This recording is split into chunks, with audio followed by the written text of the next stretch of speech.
আসসালামু আলাইকুম রহমতুল্লাহ। প্রিয় শিক্ষার্থীরা, আশা করি সবাই ভালো আছো। আলহামদুলিল্লাহ, আমিও ভালো আছি। তোমাদের সকলকে স্বাগত জানাচ্ছি উইজডম ম্যান চ্যানেলের একটি নতুন ভিডিওতে।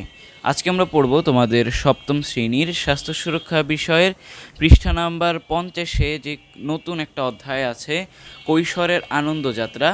এই অধ্যায়টা আজকে আমরা শুরু করব। তো গত ক্লাসগুলোতে আমরা এর আগের যে অধ্যায়টা ছিল সেটা কিন্তু সম্পূর্ণ করেছি ছক পূরণ সহ, তোমরা চাইলে দেখে নিতে পারো। তো আজকে আমরা এর পরের অধ্যায় থেকে শুরু করছি।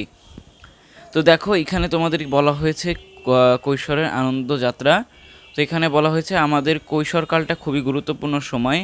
আমরা অনেক বিভিন্ন রকম অভিজ্ঞতার মধ্য দিয়ে পার হই। কিছু অভিজ্ঞতা আমাদের খুব আনন্দ দেয় এবং কিছু অভিজ্ঞতা আমাদের চ্যালেঞ্জে ফেলে।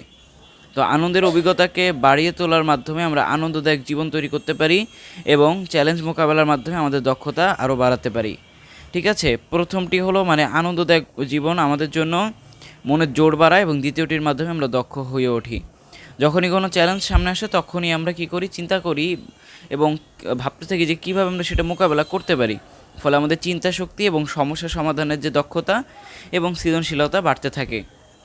তো আমাদের সবার জীবনে কি চ্যালেঞ্জ একরকম হয় না। যার যার জীবনে যেমন চ্যালেঞ্জ আছে সেটির মোকাবেলা ধীরে ধীরে আমরা করতে করতে আমরা কিন্তু আস্তে আস্তে বড় হতে থাকি এবং দক্ষতা আস্তে আস্তে আমাদের বাড়তে থাকে এবং আমরা একজন আত্মবিশ্বাসী মানুষ হিসেবে নিজে এবং সমাজের জন্য অবদান রাখতে পারি। তো এখন আমরা হলো কৈশোরে আছি যেহেতু, তো এই জন্য আমাদের ইতিবাচক এবং চ্যালেঞ্জগুলোর দিক খুঁজে বের করতে হবে। এই অধ্যায়ের মাধ্যমে আমরা এটাই জানবো যে আমরা কিভাবে আমাদের যে চ্যালেঞ্জগুলো আছে সেগুলো আমরা কিভাবে আমাদের মোকাবেলা করতে পারবো আমাদের এই কৈশোরকালীন সময়ে। ঠিক আছে, তো এখানে আমাদেরকে হলো বলা হয়েছে আগে প্রথমে যে আনন্দদায়ক অভিজ্ঞতা বা ইতিবাচক অভিজ্ঞতা এবং চ্যালেঞ্জগুলো আমাদেরকে আলাদা করতে বলা হয়েছে। ঠিক আছে, আমাদের জীবন থেকে। তো এরপর আমাদের যে কৈশোরের আনন্দযাত্রা নামে একটা দেওয়াল পত্রিকা তৈরি করতে বলা হয়েছে, এটা তোমরা করে নিবা, এটা যে আলাদা করে। তারপরে আর এখন হলো বলা হয়েছে যে আমাদের নিজের কৈশোরে আমরা কিভাবে আমাদের শারীরিক এবং মানসিক স্বাস্থ্যের যত্ন নিতে পারি। তো এই ক্ষেত্রে আমরা এটা জেনে ফেলেছিলাম গত অধ্যায়গুলো মিলিয়ে। তো এখন হলো আমরা শারীরিক এবং মানসিক স্বাস্থ্যের যত্ন কীভাবে নিতে হয় এবং এই যত্ন নেওয়ার জন্য আমরা কী কী চর্চা করতে পারি সেইটা জানার জন্য আমরা এখন এই যে একটা ছক দেওয়া হয়েছে যে আমার যত্নে আমার কাজ নামক যে ছকটা আছে, এটাতে আমাদের লিখতে বলা হয়েছে আমরা কী কী নিয়মিত চর্চা করতে পারি। ঠিক আছে, তো চলো প্রিয় শিক্ষার্থীরা, আমরা এই যে এই ছকটা আছে এটার অ্যান্সার স্ক্রিপ্টটা দেখে আসি। তো প্রিয় শিক্ষার্থীরা, আমরা অ্যান্সার স্ক্রিপ্টে চলে এসেছি। তো দেখো, এখানে আমি লিখেছি যে প্রথম পয়েন্টটা আমার যত্নে আমার কাজের মধ্যে প্রথম পয়েন্টটা হলো নিজেকে সবসময় পরিষ্কার পরিচ্ছন্ন রাখি। এটা হলো আমার যত্নে আমি এই কাজগুলো করি, 1 নম্বর কাজ। 2 নম্বর কাজ হলো নিয়মিত সুষম খাদ্য গ্রহণ করি। ঠিক আছে, এবং এরপরে হলো নিয়মিত শরীরচর্চা এবং খেলাধুলা করি। আর চতুর্থত লিখেছি যে তীব্র রোদে কাজ ও খেলাধুলা করি না, এটা আমাদের শরীরের মারাত্মক ক্ষতি হয়। ঠিক আছে, তো এই 4টা পয়েন্ট আমি লিখেছি। তোমরা চাইলে আরও পয়েন্ট যেটা আছে তোমাদের বাস্তব জীবনে তোমরা তোমাদের দেহকে সুস্থ রাখার জন্য যত্নে রাখার জন্য আর কি কী কী কাজ করো সেটা তোমরা এখানে লিখতে পারবা। ঠিক আছে, তো আপাতত এগুলো হলো আমি 4টে নমুনা স্বরূপ হিসেবে দিয়েছি। ঠিক আছে, তো আমরা দেখে নিলাম আমাদের এই যে ছকটা ছিল সে ছকটা। এখন আমরা চলে যাচ্ছি এরপরের যে অংশটা পার্ট লেসন, সেটা হলো যে আমাদের কৈশোরের অভিজ্ঞতা। তো আমরা যেহেতু ধীরে ধীরে বড় হচ্ছি, আমাদের শৈশব থেকে কৈশোরে পা দিয়ে দিয়েছি এবং বিভিন্ন অভিজ্ঞতার মধ্য দিয়ে আমরা যাচ্ছি। তো তার মধ্যে কোনোটা আমাদের জন্য আনন্দদায়ক হয়, আবার কোনোটা এইখানে যেমন আমরা হয়তো এখন আমাদের নিজের মতন করে নিজের বইপত্র এবং গুছিয়ে রাখতে পারি, নিজের যত্ন নিতে পারি, ছোটো ভাই বোনদেরকে আমরা কিছু ব্যাপারে সাহায্য করতে পারি, নিজের চাওয়া প্রকাশ করতে পারি। ঠিক আছে, আবার নিজের মত প্রকাশ করতে পারি, যেগুলো কিনা আগে আমরা এরকম চান্স পেতাম না। ঠিক আছে, এবং যার ফলে এখন কি হয়, আরও কিছু কিছু ক্ষেত্রে আমাদের বিশেষ করে কিছু কিছু দায়িত্ব দেওয়া হয়, ছোট হোক বড় হোক আমরা কিন্তু কিছু দায়িত্ব পাই, এগুলো আমাদেরকে আত্মবিশ্বাসী বানায়। তখন নিজেদেরকে খুব যোগ্য বলে মনে হয় যে বড় হচ্ছে আস্তে আস্তে, এরকম মনে হয়। আবার কিছু কিছু ক্ষেত্রে আমরা চ্যালেঞ্জের সম্মুখীন হই, যেগুলো কিনা আগে সবার সাথে যেমন খেলতে পারতাম, এখন বড়রা নিষেধ করে এবং বাধা দেয় যে ছোটোদের সাথে খেলা লাগবে না, ঠিক আছে, অন্য কোনো কাজ আছে, এরকম আরও বড় কাজ দিয়ে দেয়।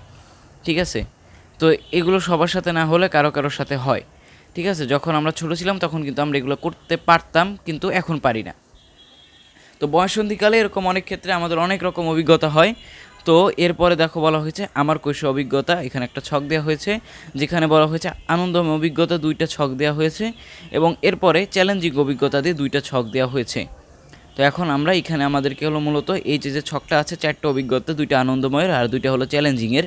তো আমাদের জীবনের থেকে এই উপরের এই যে কথাটুকের আলোকে আমরা এখন আমাদের এখানে নিজের জীবনের 2টা চ্যালেঞ্জ এবং এখানে 2টা চ্যালেঞ্জ লিখবো, মানে অভিজ্ঞতা লিখবো যে আমরা কী কী অভিজ্ঞতা অর্জন করেছি, 2টা আনন্দদায়ক এবং 2টা চ্যালেঞ্জিং। তো চলো প্রিয় শিক্ষার্থীরা, আমরা এইটার অ্যান্সার স্ক্রিপ্টটাও দেখে আসি। তো প্রিয় শিক্ষার্থীরা, আমরা অ্যান্সার স্ক্রিপ্টে চলে এসেছি। তো দেখো এখানে প্রথম যে অভিজ্ঞতাটা লিখেছি সেটা হলো যে বিদ্যালয়ের বার্ষিক ক্রীড়া প্রতিযোগিতায় দৌড় খেলা, হাই জাম্প ও গোলক নিক্ষেপে আমি অংশ নিয়েছিলাম। ফলাফলের সময় আমার নাম 3বার ঘোষণা করা হলে আমার খুবই ভালো লাগে।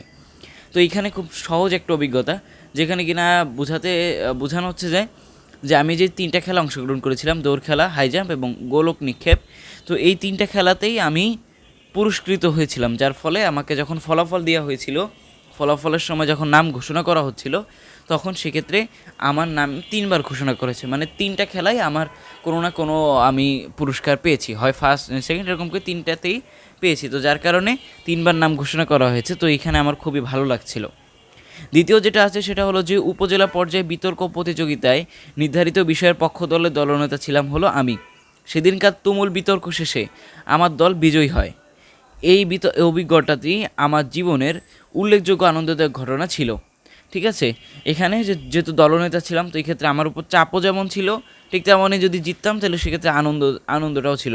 তো দোটানার মধ্যে থাকা সত্ত্বেও তখন খুব ভালো মতো আমার দলটা পারফরমেন্স করে এবং ফলাফল হিসেবে যখন ফলাফল দেওয়া হয় তখন দেখা যায় যে আমার দল অর্থাৎ পক্ষ দলটা জিতে যায়। তো যার ফলে আমার খুব ওই সময় খুব আনন্দ লাগে। ঠিক আছে, এটা হলো আমার আনন্দদায়ক অভিজ্ঞতার একটা অভিজ্ঞতা আর কি। তো দ্বিতীয় যেটা আছে সেটা হলো যে চ্যালেঞ্জিং অভিজ্ঞতা। তো সেটা হলো প্রথম যেটা লিখেছি সেটা হলো যে বিদ্যালয়ের অষ্টম ভাইয়াদের সাথে ক্রিকেট টুর্নামেন্ট খেলার সময় আমি ছিলাম ব্যাটসম্যান। ঠিক আছে, কিন্তু শেষ 3 বলে আমাদের দরকার ছিল 3 বলে 11 রান, 3 বলে আমাদের দরকার ছিল 11 রান। তো টান উত্তেজনার মুহূর্তে আমি প্রথম বলে 6 মারি, দ্বিতীয় বলে 2 রান এবং তৃতীয় বলে 4 মেরে আমাদের দলকে জিতিয়ে দিই। এটা কিন্তু আসলে একটা চ্যালেঞ্জিং মুহূর্ত যে সবাই আমার দিকে তাকানো, আমি ব্যাটসম্যান, লাস্ট ভরসা 3 বল। ঠিক আছে, তো এখন এই ক্ষেত্রে আমি কি করলাম, অতি সাহসিকতার সাথে এবং চ্যালেঞ্জটা মোকাবেলা করলাম। তো এখানে প্রথম বলে 6 মারলাম, 6 রান হলো, এরপর 2 রান, মোট হলো 8 রান, এরপর 4 রান দিয়ে আমাদের মোট 12 রান হয়ে যায় এবং আমরা জিতে যাই। ঠিক আছে, তো এরপরে যে অভিজ্ঞতা সেটা হলো যে বিদ্যালয় থেকে বাড়ি ফেরার সময় আমার বন্ধু সাইকেল সহ খাদে পড়ে যায়, মানে হঠাৎ করেই। তো আচমকা এই ঘটনায় আমি পুরো হতভম্ব হয়ে যাই, যা ছিল কিন্তু হয়তো কোনো একটা কারণে, কোনো একটা দুর্ঘটনা, মানে হঠাৎ করে একটা ঘটনা ঘটে যায় যার ফলে তার সাইকেল সহ সে খাদে পড়ে যায়। তো আশেপাশে কেউ না থাকায় খুব দ্রুত আমি প্রাথমিক চিকিৎসা দেওয়া শুরু করি। আমি তার হাতের দুপাশে 2টি গাছের ডাল ভেঙে তা বেঁধে দেই। এটি আমার জন্য খুবই চ্যালেঞ্জিং ছিল। আমরা কিন্তু জানি যে এরকম যদি কোনো বড়সড় কোনো দুর্ঘটনা ঘটে, মানুষ যদি পড়ে টরে যায়, তখন এই ক্ষেত্রে হাড় ভাঙার একটা চান্স থাকে। তো এই ক্ষেত্রে যখন হাড় ভাঙার মানে একটা আশঙ্কা করলাম, তখন সেক্ষেত্রে আমি কী করলাম, দ্রুতই একটা প্রাথমিক চিকিৎসা স্বরূপ আমি হলো গাছের ডাল থেকে 2টা ডাল ভেঙে দড়ি দিয়ে তাড়াতাড়ি তার হাত যেখানে মানে মনে হচ্ছিল হাড় ভেঙে গেছে, তো হাতে যেহেতু ইফেক্ট খেয়েছে, আমি সেখানে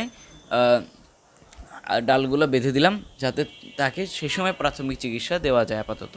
তো এটা তাৎক্ষণিকভাবে এটি প্রাথমিক চিকিৎসা হিসেবে এটা খুবই একটা চ্যালেঞ্জিং বিষয় ছিল, যেহেতু এটা হঠাৎ করে ঘটছে, প্রি প্ল্যানিং ছিল না, যার কারণে এটা একটা চ্যালেঞ্জিং অভিজ্ঞতার মধ্যে পড়ে।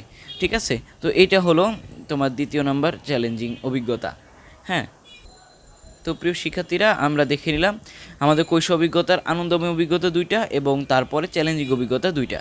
ঠিক আছে, তো দেখো এরপরে বলা হয়েছে আমরা নিজেদের অভিজ্ঞতার ভিত্তিতে আমার কৈশোর অভিজ্ঞতা মানে এই যে উপরের ছকটা পূরণ করলাম এবং দলে শেয়ার করলাম। কিছু অভিজ্ঞতা মিল, আবার কিছু ক্ষেত্রে ভিন্নতা পেয়েছি। এবার আমরা 2টি গল্প পড়ব এবং সেগুলোর সাথে নিজেদের জীবনে মিল খুঁজে বের করব। তো এর পরবর্তী পৃষ্ঠায় দেওয়া আছে গল্প 1, যেখানে সজীব নামে একটা ছেলের গল্প আছে। এরপর গল্প 2, যেটা অন্তরা এবং ফাহিমের গল্প দেওয়া হয়েছে। ঠিক আছে, তো এইখানে গল্প 2টি পড়ার পরে নিজেদের সাথে তুলনা করতে বলা হয়েছে। তো প্রিয় শিক্ষার্থীরা, আজকে আমরা এই পর্যন্তই রাখবো আমাদের আজকের ক্লাস। এর পরবর্তী ক্লাসে আমরা এই যে এখানে গল্প 2টা আছে, এই গল্পের সাথে আমাদের যে নিজেদের যে অভিজ্ঞতা আছে সেটা আমরা জীবনের সাথে মিল খুঁজে বের করব। আমাদের জীবনের সাথে এই 2টা গল্পের কোনো সেটা খুঁজে বের করব। তো আজকের ক্লাসটা এই পর্যন্তই। আশা করি তোমাদের ক্লাসটি ভালো লেগেছে, উপকৃত হয়েছো। তো দেখা হবে এর পরবর্তী ক্লাসে। সে পর্যন্ত আল্লাহ তাআলা ভালো রাখুন, সুস্থ রাখুন। আল্লাহ হাফেজ। আসসালামু আলাইকুম রহমতুল্লাহি ওবরাকাতু।